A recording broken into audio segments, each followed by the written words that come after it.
Hey, good afternoon and welcome here at Formula Sim Racing, the main event. It's a World Championship lined up for you guys. All the top runners are here, including a certain French person named Morgan Morant. You heard it correctly. Sorry for fucking up. It's Morgan Morant making his re-entry into the league this day. Next to me is, I wanted to say Johnny Simon, but it's obviously Jeroen Kweekel on the cameras. It's our dear friend Justin Sutton. How are we feeling today, Jeroen? Do you still have a little bit of a hurting neck after that accident you had in the race 1 hour ago?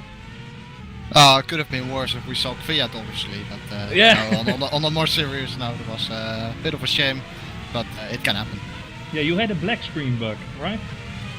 Yeah, exactly. Pascales had it yesterday as well, so I hope that no one will be hit by it today, to be honest, in the WC. Indeed, so that's the first commentator curse of the evening today, given by Jeroen Kweekel. No, joking, but on a serious note indeed, there have been some issues with some drivers getting a black screen, like Jeroen said earlier. He had a 3-second black screen or something like that. Morgan Morant had a similar issue, so did Pascales Gergis. So let's hope for now we won't get any of those. It's Q1 time, and it's time to go for all these guys. Do you expect Peter Brilliard in pole position again, Jeroen, or is the presence of Morgan Morant just a little bit intimidating for these guys? Tough to say. It's a relatively long track. It's all about just keeping your head at it, really. Very easy to make a mistake, and it can cost you a few tenths already. So it will also be down to who can get a good lap in fact. Yeah, definitely. And who doesn't have a GP2 engine and who has a Formula 1 engine, you know? Exactly, yeah. I'm having really high hopes for Sam Bouligbassi. I want to give him a little bit of a shout out. He's showing some remarkable pace in the junior category, so to speak. In AC won the race yesterday, I believe. Wasn't there to the finish. You're serious, Chris? You didn't finish? No, I didn't finish. But I'm really curious to see what he's gonna do in WC. If he's gonna turn some heads. He already turned my head, but it's now time for him to show his skills to the big crowd. And well, like you did earlier this season, you led the race a few laps in WC, right, in Australia? So, or you were second at least. So. Yeah, something like that. I led it Silverstone for 1 meter, and that's really it. Yeah. Well, at least you led it. Yep. Nevertheless, DeWalt now is not gonna drive, I assume, is he? Or he is? I doubt it. I don't know, to be honest. DeWalt now is in the server though. We've got 18 drivers today. Also nice to see David Greco being back in. Kuba Brzezinski, however, is one of the first guys to cross the line. And Chris, we know Kuba as well. I mean, this is a similar guy maybe to Jem, you know. When Kuba joined FSR last year, he was already a person where a lot of people were looking out for in WC. Yeah, definitely, and he has won his maiden victory last time out in FSR, I believe. So he's exactly that guy that did a perfect job in the junior categories last season. He's opening the dance now with a 39.9. Already drives into the 30s. Johnny Simon instantly dives underneath that with a 39.8, but Journey Simmons is 39.485. It's going in a rush now. Peter Brilliard 39.7. So nice banker laps from all these top guys. Journey Simmons obviously had the pace in Monza. He had a fantastic race in Spa, not so much Monza. He had a horrible race. So I would give him 20 or 30% to win the race. Journey. See what he can do, definitely. One of the guys who is, as you have mentioned, Chris, want to look out for as well as Morgan Morant as he comes around the final corner. This will be a kind of indication what Morgan can do. Morgan goes 5th for the moment with a 39.6, 2 tenths down on Journey Simmons at the moment. And obviously 5 minutes are left, a little bit more than that in this session. Indeed, and Morgan, his teammate, the young and bright Spanish person Carlos Martin Muchos Hornos, is in P3 at the moment. For Morgan, I hope he is not getting out-qualified by Carlos. Otherwise, Carlos will have even more confidence in the next round. He's doing a fantastic job. Finished P6 in Spa. And really has to, he really needed some good results because he was having a little bit of a De Jong syndrome, not finishing races. But he has shown in Spa that he is up for the job. Mohammed Patel showing he is up for the job as well, 39.533. Definitely puts him up to par, basically, with Journey Simulations. Like we've seen in earlier of a previous Grand Prix season, the pack was really close together, separated by 2 or 3 tenths from P1 to P12 or 13. Would be interesting to see over a long lap as Singapore to see if the gaps will be the same. Yeah, that's actually a very good point you have said there. You would expect so. I mean, it's WC and whatnot. The moment it does look relatively close. It could have been a little bit closer, of course, but still, it's looking quite nice at the moment. Jumbo Bassi currently in the 11th. We're looking at that cutoff point currently after the first couple of runs. It's a 140.1, and Eros Mashouli has that time. Mashouli was really good yesterday in Ace. Unfortunately, made a mistake in Q2 though, but was looking rather strong up until that point. And the Wald Nell, we just got information, has a back off the grid for being South Africa. For late allocation. Sorry, just joking. I know the Wald Nell a little bit. He can appreciate a joke like that. But it's not his fault, he's living down under it well. Morgan Morant's going for a flyer here. And well, I certainly hope he can do better than 39.6, considering the test times I have seen in the Netrec server. Nevertheless, this is the real stuff. And also the real track conditions. We are using a weather plugin in Formula Sim Racing. The actual weather, that is, the temperature and the rain, whatever, is all based off on a weather system located in the city itself, nearby to the track. And if it's going to rain in Singapore, it's going to rain on the track. And I did hear David say in the broadcast from Pro earlier today that there is a slight chance of a thunderstorm developing later in this race. So fingers crossed for a certain pit stop at lap 35, because all hell breaks loose on the track with rain. But would be really funny to see, really like we have seen the son of Winkelhock, leading in the Spiker car in 2007 Nürburgring. Yeah, 2007, having Marcus Winkelhock of P1. I mean, that was some race. That was indeed some race. Let's pray for similar conditions, but yeah, if it is going to fall, it is going to be towards the end of the race, that is for sure. Looking at everyone, Morgan Morant is still on his way. Jumbo Bassi, in fact, is also nicely on his way, but Morant has set the purple sector time for sector 2, so he's definitely up for an improvement as Jumbo Bassi goes first with a 39.2. Here comes Morgan Morant around the final couple of corners. We'll see what he can do as he flicks open DRS, and he goes second for this time. 500s down on Jumbo Bassi, will put himself first with an astonishing lap. Yeah, definitely, and Sam Bassi, I mean, where's the limit on this guy? This is pretty much insane. He was can we go on board with Morgan Morant and put it into the replay? He was coming out of the pit and he had a little bit of an inconvenience there going out of the pit. Definitely an unsafe release. Kaboom, colliding with an FTS car. That's the beautiful thing about sim racing. Just press escape and have another go. But yeah, there's not much both of them to do. Still enough time on the clock. For Morgan, I don't know, he doesn't really need it. He's in P2, he's relatively safe. Nice to see him being up to par. And last race winner, Kuba Brzezinski. Now I'm really a bit confused. Did Kuba win in Italy or Spa? Kuba won in Monza. Yeah. Oh yeah, Italy, Monza it is. So Kuba, a race winner, not 2 races ago, is now fighting on P10.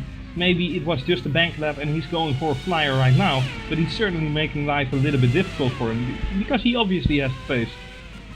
Yeah, and it's relatively close for that spot. I mean, Mike Partington in 11th also is out of sight of the top 10, and I think these guys all have a shot at getting into the top 10. David Greco is yet to set the lap time as well. Kuba Brzezinski just started one, so he's looking to try and improve, to put him a little bit higher up and put him in the safe zone. Yeah. And David Greco indeed didn't set a single lap time yet. That's a little bit bothering for a guy like that. Thomas Sabadli just improved P12, goes out of the way to get another driver free space. Greco is on for a better lap at the moment, I believe. So maybe we will see him inside the top 10 as well. Look what Kuba Brzezinski is doing, is improving in his first sector. But he needs more than that, of course. Cut-off point currently is a 139.9 in the hands of Kuba Brzezinski then. And we'll see what happens as David Greco went into the wall. I saw him having contact with the barrier. Let's have a look at David Greco. Find a couple of corners. He will not get another chance at it after this run. So he needs to do it right here. Puts the power down nicely and so opens up the DRS. And what does he do? He does a 141.3. He's definitely outside of the top 10. Yeah, well, it's all okay, but yeah, 16th place for David Greco. Definitely disappointing for a guy of that caliber. Maybe he didn't test that much, I don't know. You can't make really any assumptions. Mike Partington is still on a flyer. He is in the 11th spot. So is Jon-Erik Saxon, still on a flyer. Obviously not in the 11th spot. So Mike Partington here in sector 2, but Jon-Erik Saxon coming across the start-finish line in a few seconds time. Well, he did not improve. He stays 14, and the only guy that can spoil the party for, well, Johnny Simon now, Kuba Brzezinski actually is in P9 at the moment, is Mike Partington. Mike Partington now only a few more couple corners to go, and the only thing that he needs is half a tenth. Half a tenth for Mike Partington and FTS. Is he gonna get it though? Yes, he is! Johnny Simon is demoted to 11th spot. Kuba Brzezinski is safely through in 10th place. But Mike Partington, at the moment where it mattered, he knows how to deliver. I mean, great lap from him. And Johnny Simon, this might be the first time this year that Johnny didn't make it into Q2. Don't know if it's the first time, to be honest. It may well be. One of the few for sure. That's for sure, yeah, definitely. But good from Partington there, delivering a stable lap, and in the end got 2 tenths in the safe zone. If you compare it to Brzezinski, who just about also managed to step in the top 10 and in Q2. Yeah, Morgan complaining about the grip. He's saying, "Whoa, what a lack of grip here." 1.5 seconds down on his, up on his, or whatever you English people use the term, indeed slower than his testing times. But of course it's all to do with rubber on the track that's being presented, the temperature, obviously, the track temperature. So yeah, but nevertheless he's safely through indeed, and we have our top 10 runners. And the qualifying of the Q2 session has been changed a little bit since the last time we saw. I believe we have 5 minutes of driving now, and everyone can set as much laps as they want or can in those 5 minutes. So let's see. We see Brzezinski lining up on the pit exit. We see more and more drivers as well lining up for that pit exit and waiting for the light to go green. And then the 10-minute session is on the way. Oh, 10 minutes. So it's 10 minutes indeed, but they get unlimited laps. We'll see what they can do. It's a relatively long circuit, so they won't get a lot of laps in, but definitely 3 laps should be a possibility, I would say. Ooh. So Brzezinski goes out first. And I believe that Mohammed Patel is scrubbing his lap off. Let's see. At least Johnny Simon is into Q2. And I believe Mohammed Patel is not. Because he had a cut.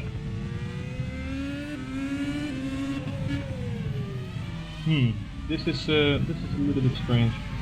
Yeah, Patel definitely the only one not going out, so that would indicate that he had a cut. And then takes the risk of starting in P10 and I should say not taking the risk of getting a back of the grid penalty for next race. Yeah, because next race is Suzuka, and who doesn't want to qualify on Suzuka? But does Johnny know that he has to go though? He may as well have gone to the toilet because he's not going out just yet. Johnny should be in, Johnny should be able to set a lap time, then we're missing Patel out of this qualifying 2 session. Yeah, I don't know if he has to start last now though. Mohammed Patel. No, I don't. Oh, no. If the that's a good question. That's a good question. So, Mr. President, Chris Koff, if we can get your opinion on that, please let us know. At least with a cut lap. yeah, the lap should be lead, or maybe they take the second lap. It was a cut in Q1, of course. So we're getting signs that he indeed has got a back of the grid. So we should see Patel starting from the back of the grid, which could be quite interesting. One person who started his lap once again first is Kuba Brzezinski, definitely showing that he is excited. So he goes out on the exit of turn 3, heads up to turn 4 right here. See how much he can swing it in. Well, that's a good job. Very stable car there. The DRS wide open for the first DRS zone. 2 DRS zones around the track, one over here, one down the start-finish straight, as he prepares himself for turn 7 or 6. I think this is 6, to be honest. Down to 3rd gear, nicely within the track there. Don't extend, it's very easy to do so. Once again, slow the car down for this very tight right-hander. Looking good so far for Kuba Brzezinski. In the meantime, Jem Bolek-Bossi already went purple in the first sector with a fantastic time at 25.1. That is really a quick time in the first sector. Yeah, definitely is. I'm currently checking the weather forecast to see how much percentage of how much chance we have on the rain today. So please do carry on with your lovely voice, Jeroen. We'll carry on. Johnny is out of the pit, so he did realize he's in Q2, but that was still in the pit, so that's indeed confirmed. He will stay in that pit lane. Kuba Brzezinski in the meantime going well so far. The 36.9 in the mid-sector, which is reasonably good. Very, very close times being put by all of these drivers in the first 2 sectors at the moment, as most drivers will start to finish their first run very, very soon, with obviously Kuba Brzezinski doing it first. Nicely on the power there, a little bit of a touch I think with the barrier there. Final 2 corners for Brzezinski, just swing it in there. A little bit of a lift on the throttle before the corner entry, then open up the DRS for the very short run to the line, and he does a 1:39.4, excuse me, in the background. Straight away Journey Simoncic goes first with a 0.4 as well, Marshuli in third with a 0.8, and look who came up in first there. It's Jem Bolek-Bossi with a good lap time, a 39.3. What can the rest do? We're looking at Morgan Morant, for example. He comes around the final 2 corners and goes with full commitment into that. That looked very, very quick. DRS wide open for the Frenchman as well, and he goes provisional pole position at the moment with a 39.2, half a 10th in front of Jem Bolek-Bossi. Yeah, and what a lap that was, but Peter Villiaks instantly diving underneath that, 39.211. So the top runners seem to have unlocked a little bit, you know, with 2 or 1% more to the max, of over the max, so to speak, and just keeping it in beyond boundaries, in and beyond boundaries. Sorry for my speech. Don't know what's happening for me. But Peter Villiaks, really stunning lap, and I think the presence of Morgan Morant is just, you know, a little bit of extra for these guys. It's definitely a motivation. I mean, he doesn't have the same status as Bono Huis, but if Bono would have returned, I'm sure everyone would be like, okay, I'll try extra hard. You know, it's definitely. Yeah, new champions are going to be born either way this year. Either it's Peter Villiaks or it's Mohamed Patel. I think Peter Villiaks will run away with it in the end, but you know, if I watch at the pace of Sam Bulek-Bassi at the moment, in a few races time he managed to turn some heads. This is his first WC outing and he's instantly competitive. That's saying a lot about a driver, you know, definitely on this level. So I couldn't get a real update on the weather. At the moment it's dry. There's like 10 or 20% chance, so let's just keep that for now. But who will get pole position here? I don't think it's settled just yet. Definitely isn't. Definitely not. Maybe we'll even see 38s. Who knows? We saw them in pro, that's for sure, from Wangler. But we'll see what these drivers can do as well. I'm definitely looking forward to the next couple of runs, which are in fact I think underway with again Brzezinski, of course. So we'll see what they can do this time round. If they are quick across the line, they should be able to do another lap after this one. So as I said, we'll have a look. Do have to mention though, the ducts are into Q2 settings, so that means that they are most likely going to drive with a brake duct 3, maybe even 4, because it's such a long and hot race for these guys. It's digitally hot on the track. Like I said, with the weather system, I believe we have 30 degrees now, air temperature and track temperature, well, something similar. But also with the radiator side, they are most likely driving with 2 or maybe even 3 as well. Don't know probably about higher than 2, maybe. Yeah. Yeah. So that's gonna bite a little bit of the time continuously, but it's no. I think actually, Chris, that is a very good point. Oh, as Kweekel came sliding through the corner, almost drifting. In Ace, there were a couple of drivers. I remember Alessio Campos who had brake failures. So is that going to be a factor in this race? Who knows? We'll definitely look at that. And Brzezinski is definitely on fire, but I doubt whether it is the quickest way. We saw him sliding quite a bit. Nonetheless, he's going to finish his lap. We'll see what he does this time. Let's see if it is actually quicker. It is indeed quicker, but it definitely didn't look all that stable for him right there. Maybe it's a sign that there's still some more to gain for him. He still has quite a lot of time left. He's going out on track instantly again. Like we've said, we are missing Mohammed Patel, who has to start back off the grid, but he's the king of late pit exits. Always the last guy on track to have it another go. And Morgan Morant is now in 38 in the 38s, 38.978 for Morgan Morant. Here we go. Peter Billiak also did a personal best here with a 39.0 from a 39.2, but Morgan just being a few thousandths of a second quicker, and they both still have one more chance in order to get this through. I think Peter Billiak is the last to make a go for it. Correct. Yep, definitely correct. So we'll have a look at Peter. Let's see what he can do. Where is Morant? Morant is in fact in front of Peter. So the quickest guys are going to cross the line at the last time. Saving the best for last.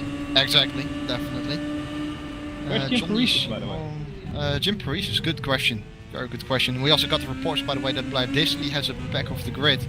But indeed, we're missing Jim Paris, Chris. At least I miss him. I don't know if you like him. I miss him as well. Okay. He's a good guy. A very good Greece guy. Yeah, definitely. Guy, if you're watching Jim, come back, please. But we want to see his monitors falling again. Yeah, inderdaad. Indeed. That was amazing. Wow. That was amazing. Yeah, even went viral on 9gag. Yep, yeah, definitely went viral. It was really funny. But what's not so funny is the tension here, because it's on a knife's edge. That is, Peter Billiak wants this pole position, but there's a certain French guy trying to steal it away from him. But Bigassi is doing a fabulous job as well on P3. He has shown some remarkable pace this last few races, and Sam Bouligbassi is still in the flyer right now. He is definitely up for the task. So one more left to go, one more attempt. Some of these drivers are crossing the finish line, others are just attempting their last go. But here we go, 20 seconds to go. Have a look out for Francesco Bigazzi as well, currently in third place, improving by a couple of tenths. We'll put him right up there as well with the leaders, so we'll see what he can do. He's definitely one of the first ones to cross the line. Same for Simon and Masciuli. Masciuli on an improvement, but they are definitely a bit too far off, currently 9 tenths of the provisional pole position. Looking at Bigazzi, had a reasonably first sector. In fact, he is up for an improvement, personal improvement in the first sector. Not seeing any purple times so far. We'll see what they do, though, of course. Oh, Johnny Simon hits the wall and there's debris on the track. If we can go on the replay, he's even finishing the lap. But if we can skip to the replay a little bit, he just did an Alexander Rossi there into the tunnel. Just colliding to the wall, and that's the end of his day, so he just gets P10. Masciuli is done as well. So now it's a splash and dash to the finish for some. Yeah. Who can improve and who can't? Like you said, Jeroen, no purple sectors at this moment. Tibor Brzezinski coming onto the start-finish line in a moment. Here he goes. Can he improve though? 39.401 is the time he has. And he's going to... no, he's staying there on 6th place. It's rather close for the top three. Top three all improved in the first sector. Francesco Bigazzi also improved for him in the second sector. Both Morgan Morant and Peter Billiak didn't improve in their second sector. So let's have a look. Francesco Bigazzi first, as he is going to cross the line right now. He sets a 0.0 as well, so he improves his time. Not his position though, unfortunately for him. Then we look at Morgan Morant. It's all about his final sector for him. He was up for an improvement in the first sector, not so much in the second sector, but he still does it. And he improves with a 138.8, and Peter Billiak is done. Peter Billiak pulls in the pit lane. Yeah, he abandoned his lap, and that's remarkable respect for Morgan Morant. He's shown Journey Simonsic managed to get one position more in front. I mean, he was P8, but he shoved Mike Partington back to P8 and put it himself on P7. So our starting lineup for the Singapore Grand Prix is Morgan Morant with pole position, Peter Billiak on P2, Francisco Bigazzi with a really nice and steady P3, have to say, and I think he is happy to be behind the top names here. Sam Bullock-Bassi doing a fantastic job as well, can't say anything else, in place of number 4. Erasmus Schuli number 5, Cuba Brzezinski P6, Journey Simonsic P7, Mike Partington P8, Carlos Hornels Martin P9, and Johnny Simon in P10. So that's our top 10 for the moment, and that obviously will change after turn 1, because it's a one hell of a sector. We've seen a humongous crash in Pro. You obviously didn't, Jeroen, because you were leading the race. I have no idea what you're talking about, to be honest. But in turn 3 or 4, one car was stepped on horizontally, which resulted in 5 guys making a pit stop in lap 1. I hope for these guys that they are able to keep it together, but the track is bumpy. The track is, well, not slippery since it's rubbered in, but with DRS open and in that corner, if you're close together, I mean, there are a lot of things that can happen. We have seen a remarkable finish in the pro category where we thought first that Jeroen Kweekel won, but fate decided otherwise. Then we were thinking that Jack Swengler would win it, but he didn't put as much fuel in his car as he should have done, and he ended up in P3, with Craig Baxter taking P2 and the win going to Adrian Falcon, which was a dreadful end of the race, because the last lap we see Jack Swengler short shifting and running out of fuel, and not winning a race because you simply run out of fuel it's despicable for yourself, even, It almost happened with Jan Bullock-Bassi as well in Ace. He had to do a lot of short shifting and gave up a 10-second lead, which got down to like, what was it, 2 or 1 second even. So yeah. We've seen some people having troubles with fuel, and the question is, for such a long race and a track where you accelerate a lot of times out of slow corners, is 218 liters enough? That's going to be a question as well. Let's see, but Someone wrecked the car. If we can go on board with Norbert Leitner, we see him coming through the tunnel about now, I assume, and something is just going horribly wrong with him and Mike Partington. I believe it was Mike Partington. Oh yeah, Mike slips and collects Norbert Leitner. Oh my god, imagine that happening in the race, and even cars driving behind that. That was some incident right there. One car gets sliding and the other just goes horizontally on the track. Of course it wasn't Mike Partington, since Mike Partington is driving for FTS. It was either Thomas, I believe it was Thomas Satterley. Yeah, Thomas Satterley it was. Accidents do happen. It remains racing, and when 2 egos can't fit through one door, one has to make way, and sometimes that results into carnage on the track. I'm so curious though at the WC start here. All these names, including Morgan Morant, have to say it for 5-6 times. Huge fanboy here, Morant, if you hear me. No, joking, but it's really nice to see a familiar name and a successful name like that back again. I mean, it reflects on the legendary battles that Morgan Morant had with Bono Huis, and maybe we took that a little bit, how do I say it? It's police name for granted. Maybe we took those battles, those awesome battles, a little bit for granted, since it has been a twister domination, in my opinion, in terms of a season. But for this race, we might see spectacular fights. And not only because Morgan is here, but primarily because the nature of the track demands it. I mean, it's so close together. There's not really room for overtaking. So if somebody's stuck behind one other guy, trains might form, and trains are guaranteed for action. Just ask Jarno Trulli. If you have some kind of question on the stream, then feel free to use hashtag #AskTheCommentator. There's actually someone who did that and had a question, I think mainly to me, asking whether I am or fearing Jembo Bassi for taking my spot next year for WC. Answer is no, I am not. He asked as well, could we see 2 Origin teams next year in WC? I don't know about that, but it could happen. Jembo Bassi is definitely quick and also improving here in WC, so why wouldn't you get this guy in WC? Maybe Kuba could fear his spot, no, but, I don't know, yeah, because Sam is, you are already signed for Origin next year in WC? Yeah. Right, and Cuba? What's this? Kuba as well. All my effort to get him to Networks, is in vain. No, you can still try it, I think. I don't think I it's guess, 100%. I mean, money talks, but I'm a poor schlub, so, you know. No, but seriously, yeah, Sam Bulubassi, I mean, maybe the next best Cuba Brzezinski, I don't know. But yeah, I'm really curious what Twister will do as well.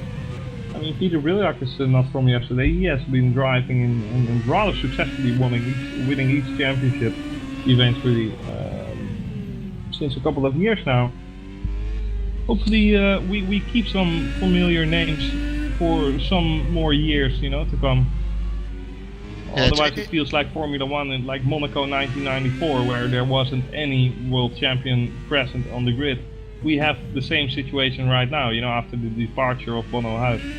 So it is nice to have those names, definitely, but at the same time, you know, time goes on and new drivers will be signing up. I mean, FSR is a very big league. If you want to try out the mod yourself, go ahead and have a look at the description. You can find all information there. But yeah, coming back to it, there are always new drivers going to come and new successful drivers as well. Yeah. And there's always a time of leaving and a time of joining, of course. Indeed. And even Patrick DeWitt decided it's over after 8 years of racing here. So, you know, the guy actually did like what, 170 Grand Prix, 180.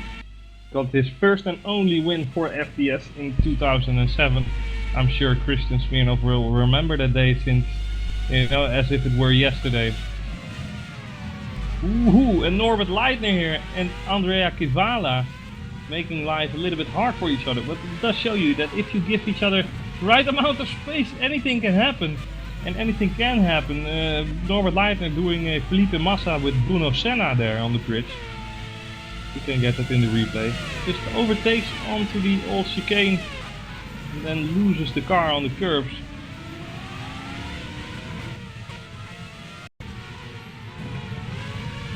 It's going to be really interesting to see what a lot of these guys can do. I'm really curious to see what Francesco Bigazzi will do. Always has been a fast guy, but never a proper front runner, so to speak, with a little bit of how do you say that? Continuity, whatever, in his spirit. But he's showing some nice pace these past few races, and if he can keep that momentum, you know, sky's the limit. Anything can happen. I mean, if you can crash, and if Jax Wengler runs out of fuel and we get a third race win or whatever, then I'm sure that can happen here as well. Who isn't saying that Eros Masciudi is not gonna win the race, you know, or Bigazzi or any Italian guy? I don't know, maybe Johnny Simon will win the race after his blown chance in Austria.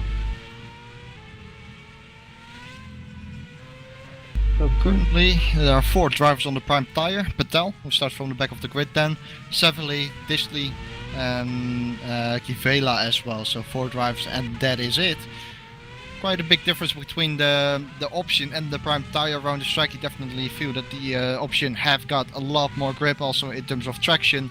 We'll see what the drivers are going to do in terms of strategy today. It's going to be 5 stop, maybe even 6. Maybe some drivers will be much more conservative on their tires, but will be a lot slower in terms of race pace, but will be able to do a 4 stop, for example. We'll have a look. I hope it's going to rain, man. Seriously. I mean, all these drivers are obviously with a high downforce setting, but completely calculated on a dry track. If it's gonna rain, then it might change a little bit of the racing order in terms of who's faster and who isn't. because the setup happens to be more adaptable to rain. But yeah, Singapore, let us give you your best shot at it. Maybe the World now can do a raid dance while he drives this time. Yeah, well, never mind. He's doing horrible at rain dances. I remember in Spa. So. Oh yeah, right. It would be awesome. I mean, we still have some more rain races to go. I believe there's a high possibility of rain in Suzuka. There's a really high possibility of racing in the rain in Interlagos. And yeah, it's gonna be something.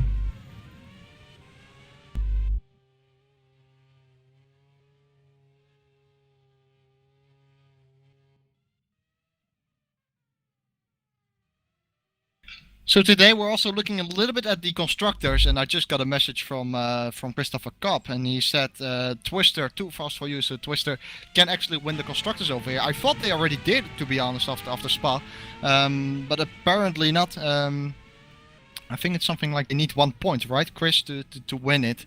So if Twister gets a point, one of the drivers, will they get 1 point? The too fast for you teams, then it will be constructors as well. But will they get a point? I think they will get multiple points. Yeah. Fast. Maybe 2, maybe a bit more as well. We'll see. I think maybe 125 and one will get 18. Hmm? Yeah, from what I tell, that's a little bit too much to ask. I think. Yeah, it will be interesting to see what he can do from the back of the grid. I mean, definitely a guy who's always quick and someone where you have to look out for. Indeed. Wise choice. We are making ourselves up for the race of the year. No, not really, but definitely the longest race of the year in terms of duration.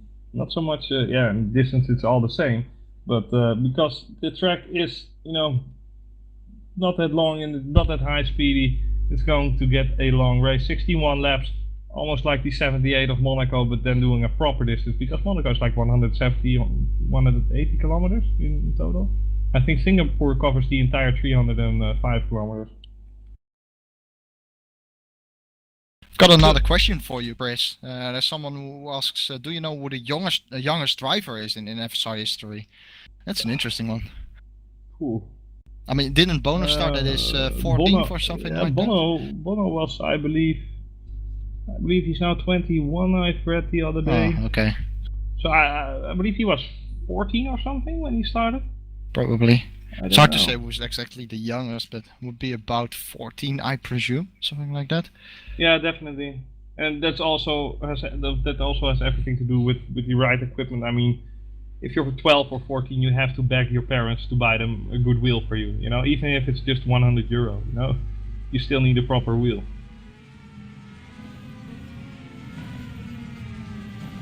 So the formation lap is underway then, with Morgan Morant leading the pack. And it's going to be an interesting race. 61 laps, full race distance, as Chris has already mentioned, which is indeed the case. Sorry to interrupt you. You know what I'm going to do? I'm just going to put some oil on the fire. I'm just going to convert digital me, and I'm just going to run onto the track like in real Formula 1. Oh no. Giving a real simulation. And then do a rain dance on the track itself. Just a lunatic walking on the track, and even taking a photo, a selfie with pedal on the background. I mean. Yep. That's awesome. Not nice to see if he gets driven over by a race car. Though really lunatics walking on the track, like in Silverstone back then. That guy and Hockenheim as well in '99 or something. Yeah, but that guy in Silverstone really had a death. Yeah. He was like walking. Yeah, just middle on the track. Yep. Nevertheless, no such things here in this lovely digital world. Not really a big fan of Singapore circuit, but I do like commentating on it since it has such a nice flow. There's such a high level of concentration, and like I've said, the duration of the race is likely to be above 1 hour and 45 minutes. So get your popcorn ready, ladies and gentlemen. But since the duration is so hard, the errors are certainly higher in this race, since there's a little bit of a concentration issue during the end, and you might slip up and you do a Alexander Rossi into the wall, like Johnny Simon did in Q2. Quick top 3 predictions for you, Chris. What is it going to be today? You want it really quick or really good? Both. Oh, then I can't scroll. I'd say a podium for Sam Bullock-Buffy. Let's give him P3. Okay, that's an interesting one. Yeah. And Peter Brilliak P2, Morgan Morant P1. Right. We'll see what happens. Then Morgan Morant lines himself up here. He's gonna line himself up for the final corner, and then obviously for his grid slot. I see a lot of drivers using the clutch on this formation lap, just trying to save those extra liters of fuel, which could come in handy towards the end of the race. Morgan Morant, though, as I said, lining up on this grid slot, and he will be staring then at those lights from now onwards. But we're still waiting for Blair Disley then, who comes around the final corner about now to find his grid slot, and then we are going to race. Indeed so. You want to take it, Jeroen? For sure. Morgan Morant is the one staring at those lights. We'll see 5 red lights coming on right about now as Blair Disley has found his spot, and we're still waiting. There they come actually. We have 2 lights already. We have 3 lights. We're looking at Morgan Morant. 5 red lights, and they are out right now, and the 61 lap race is on the way, and Morgan boxed down a little bit, but nothing too major, and immediately crosses over as well. Peter Brilliak on the inside. He will most likely take it. Contact made between the two, and there's a half spin between these guys, and there's a chain reaction as well with Carlos Martin flipping over. A major carnage here at the moment. Is stuck with a piece of debris under his car. Really insane move into turn 1 from both these drivers. Carlos Martin instantly retired with suspension damage, getting flicked into the wall, and Morgan Morant is in P10. Where is our favorite Peter Brilliak guy? He is on P6. So both drivers having major issues, and what happened there? I'm just gonna take a look at the replay from Carlos Martin. For sure, I'm looking at Bigazzi right now, who has taken the lead. Then following him is Eros Mashuli, who got through that all cleanly. Kuba Brzezinski got cleanly through it as well in P3. Jem Bullock-Buffy was in fact one of the guys who lost out on that in P7. But a remarkable incident happening over there, Chris. I'm waiting for you if you can find something. Sorry to say, but and it's not because I'm such a fan of Morgan, but I have to put the blame on Peter Brilliak. His optimism was there. He was definitely alongside Morgan Morant, but the thing was he bottomed out onto the curb, onto the first corner curb. He went a little bit straight, pushed Morant off, and that just caused the entire circus to follow up on that. And then people hitting each other, and Carlos Martin just being completely victimized in this situation. Nothing he can do. So all those hours of practicing instantly gone into the bin for Carlos as well. Definitely unlucky. But it does give opportunities to others. Because Francesco Bigazzi is leading, as you said. Mashuli, like I said, maybe he wins. You know, it's an event on 1-2 at the moment. Who would have thought that after lap 1? Well, Dion Kostadinov definitely watching now with pure sheer in his eyes. Like, okay, I'm holding 1-2 now. Maybe I should stop driving altogether. But that would be unfortunate as well. Nice guy Dion is. But yeah, for the moment it's looking really bright for Eventa. And how are they going to tackle this race right now? They've got 2 cars at the front. It's definitely better than having 1 car only. They can do something together strategic wise and keep Kuba Brzezinski behind. And who knows what's going to happen to Morgan? What can he do? I'm looking at Patel. He is in 15th place at the moment.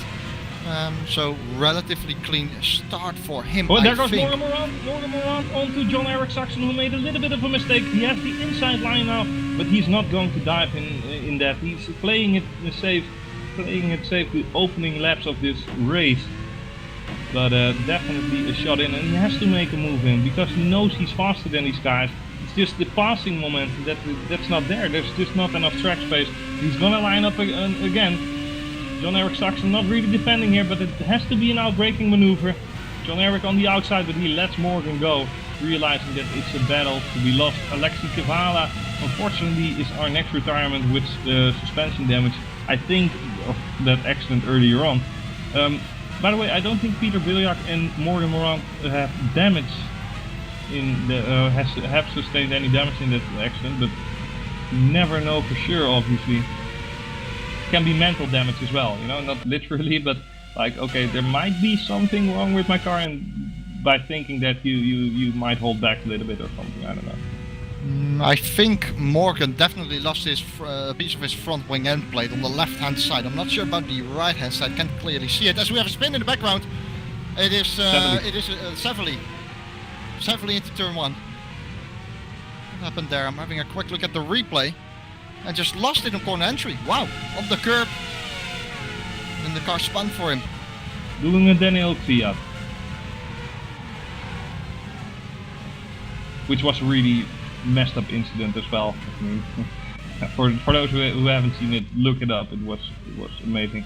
But on the back of the grid there is a little bit of a battle going on between the Watnell, Disney and Sadly nothing really spectacular going on in there. What is going to be spectacular is the train that is forming between Mike Partington and Johnny Simon. Johnny Simon can, you know, put a little bit of pressure onto Sam Bouligbassi, but Sam, on his term, has Brilliant in front of him. So, you know, people are a little bit stuck in between each other.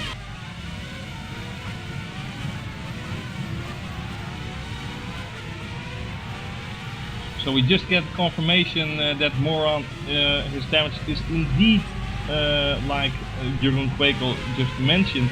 He has a little bit of an end plate problem, so to speak. Nothing to keep him off his tracks, I assume. As long as that front wing is relatively intact, no, not much downforce is lost, I believe. So, you know, with me, I never lose an end plate, I just lose the entire wing, so I have no experience with that. Right, Jeroen? Yeah, but you are special, some kind of the Jong syndrome and whatnot. No, but indeed, Eros Mashuli in P2, Francesco Bigatti 2 seconds in front of that. They're playing the team card right now. Thomas Sadly has managed to safely reach the pit lane after lap 3. Didn't think he had damage or something, but whatever. Might just get that prime compound out of the way and get onto the super softs into clean air. Might be a strategy, of course. The chance of rain, by the way, Chris, has increased. At the moment it's 50% chance of rain, so it's starting to increase a few showers around the track.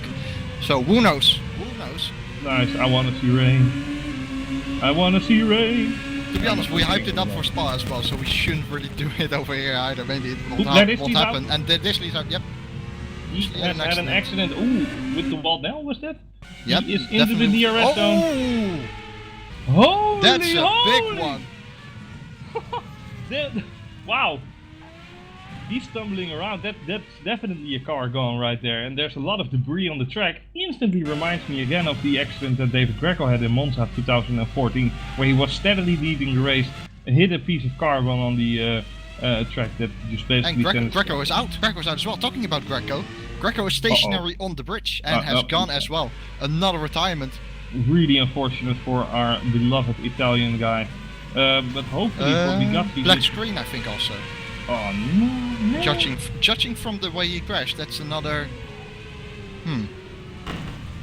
Yeah, well... That does look like another black screen or alt tab or whatever. Driver crash.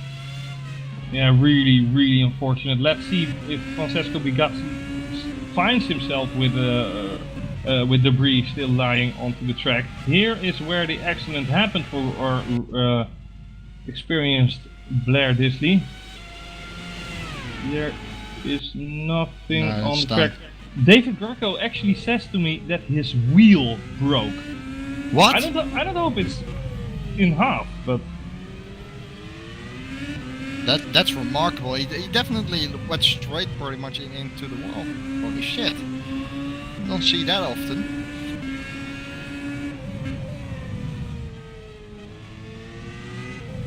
Inventa doing an awesome job at the moment, in particular Bigatti pulling away a little bit from his teammate Mashuli, got his 2.1 seconds. Then Kuba is being pressured a little bit by Journey Simocic, who is starting to live up a little bit to his pace, I would say, and starts, as I said, to put some pressure on him. And Kuba is starting to hold this back up a little bit. I believe Partington is starting to close down to that to the top 3 as well. So maybe we'll have a little bit of a train here. Although having said that, Partington was 3/10 down on Kuba over the course of the last lap, but visually this does look like a little bit closer than it was before. Yeah, definitely well said. And like I've said earlier, there's definitely the train being developed with Mike Partington in P5, who still has clear vision onto Journey Simulations, but few cars in between them. David Greco now says it just stopped and reset itself. Now it's all out of center, no calibration. So basically his force feedback dropped and he has technical issue. So even in online racing you can get, you know, technical issues.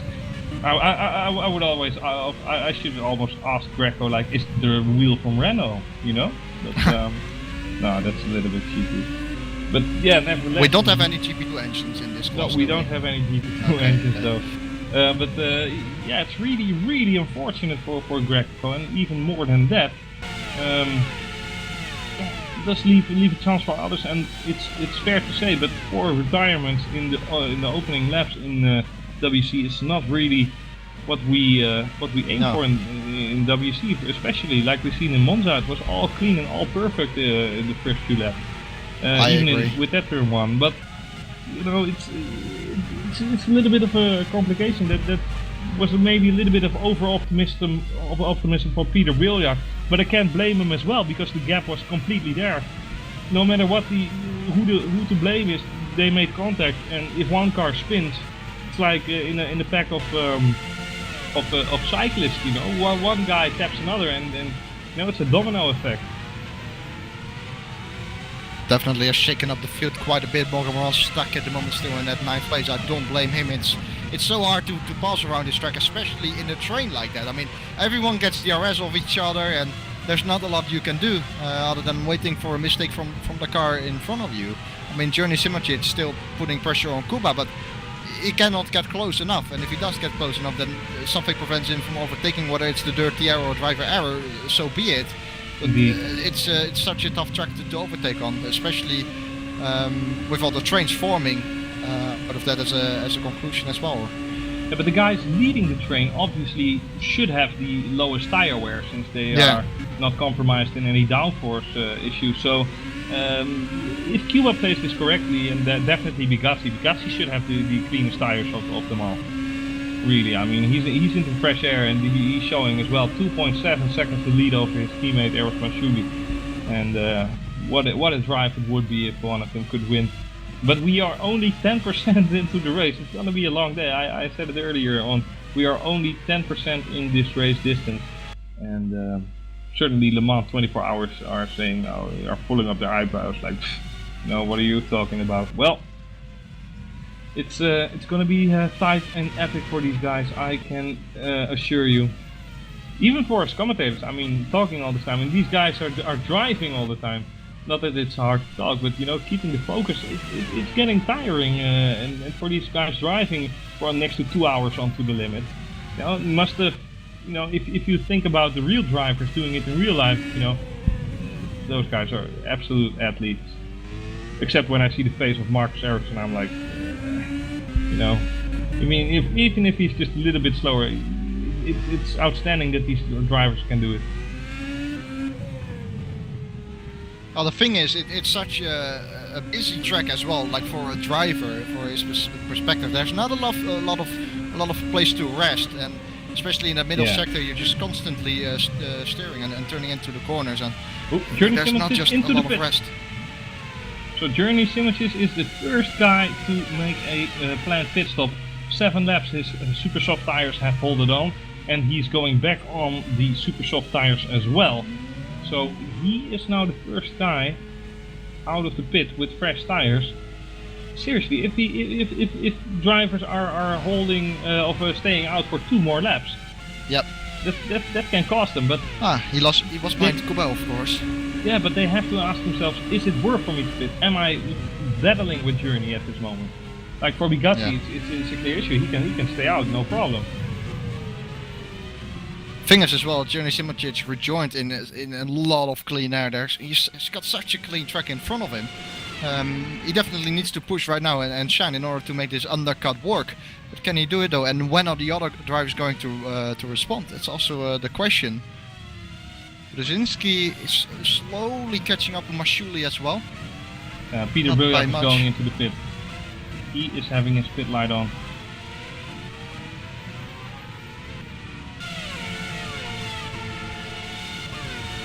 Yeah, Morgan Morant has passed Johnny Simon indeed.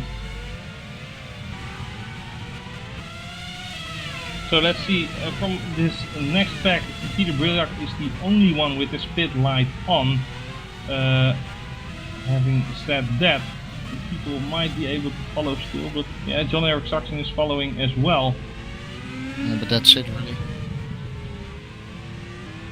Just have a look at Peter Brilliard then behind Mike Partington as he comes into the pit lane right now. See what kind of tires he goes on, presumably super soft, but you never know. Make sure you activate the pit limiter in the right time, and in he is. Here he goes. Let's see whether it is a clean and smooth pit stop. And I'm really curious to see where Journey Simoncic is going. He's coming around the final two corners right now. Yeah, definitely. He's definitely taking the spot from Peter Brilliard, but he already was in front when he pitted, wasn't he? He was like P4. Yeah. So yeah, it's basically Cuba Brzezinski who is up for the challenge of deciding what he will do, together with Mike Partington and Sam Boudic-Bassi. But yeah, those guys are finding their own rhythms, and they have to realize that, you know, Bigazzi and Masciuli are just driving a little bit faster than they do. That's nothing to be ashamed of, but it's the reality. I mean, if you lose 2/10 a lap, then still after 60 to laps you lose 12 seconds. So tiny gaps become huge gaps eventually. But these drivers are like corner by corner. They look at the difference and they adjust during the race. They know exactly with how much leader they can push on what place. But yeah, there always has to be a little bit of difference in terms of time and skill, and also in luck. And today's unlucky bird was Carlos Martin during the start.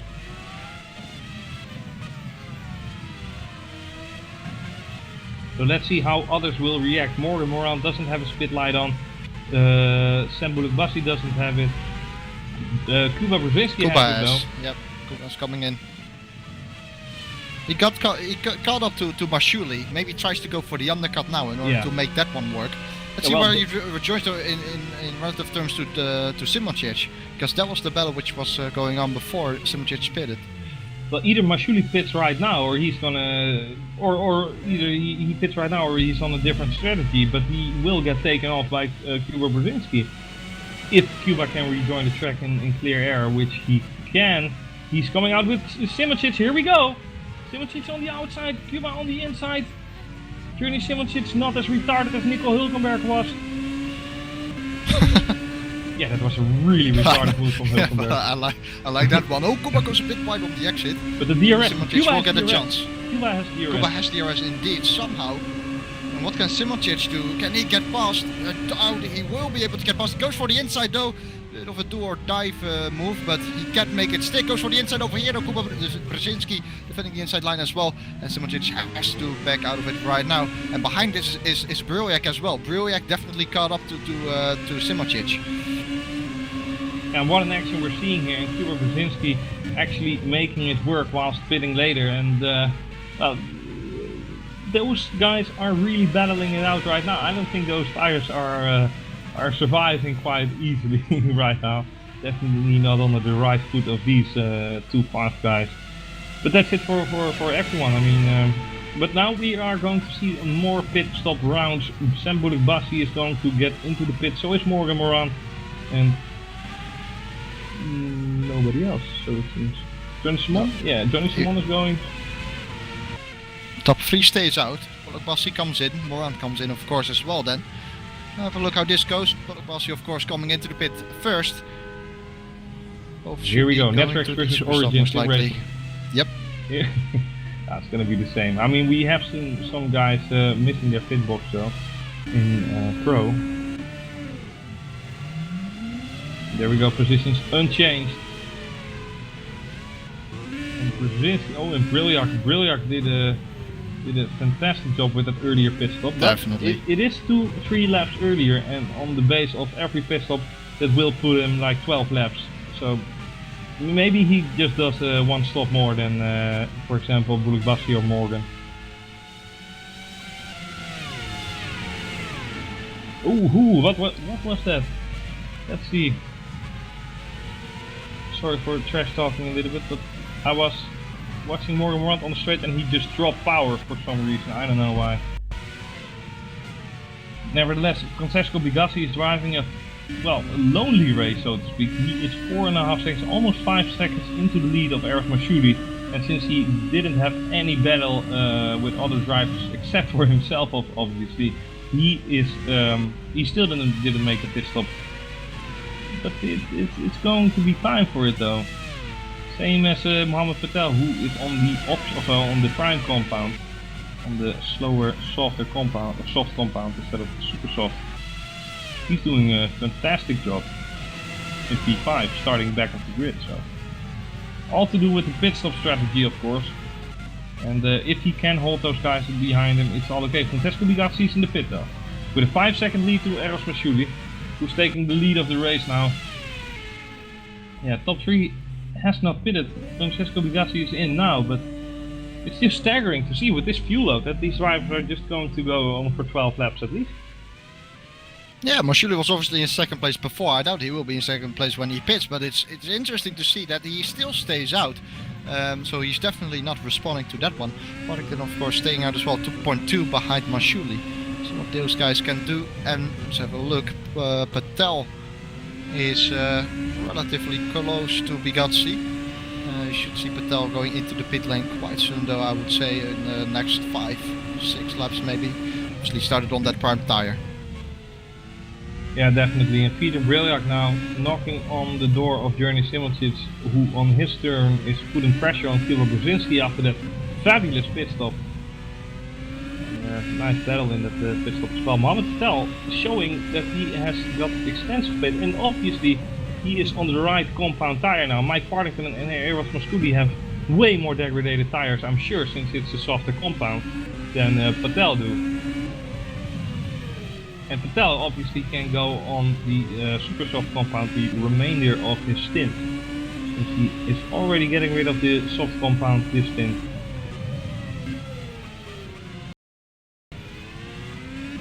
Oh! No, I don't have raindrops in my screen, so I thought I saw a raindrop, but then I realized I don't have that graphics option. So. The leader stays out for another lap. Mashouli stays out, Partington does so as well. Those guys are not thinking about pitting just yet. Definitely looking at maybe making a stop less in this race. Yeah, exciting to see. Making though, nice decision making. It's good to have a few different strategies in the race. We don't see that much ahead now. Oh, and there's someone off! Jembo Lagbassi has had a massive crash at the final corner. I have no idea how it happened. Definitely having a look at that in the replay. Jembo Lagbassi has Going had to the last a corner. big incident. Oeh. Morgan heeft niet top. Dus keep calm, keep conserve. Fuck the drivers and their efforts to set fast lap times. We did perfect. Let's come with it.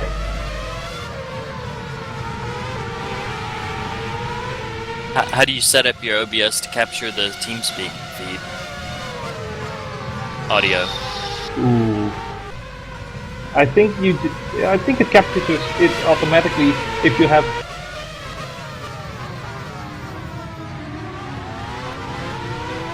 Of YouTube?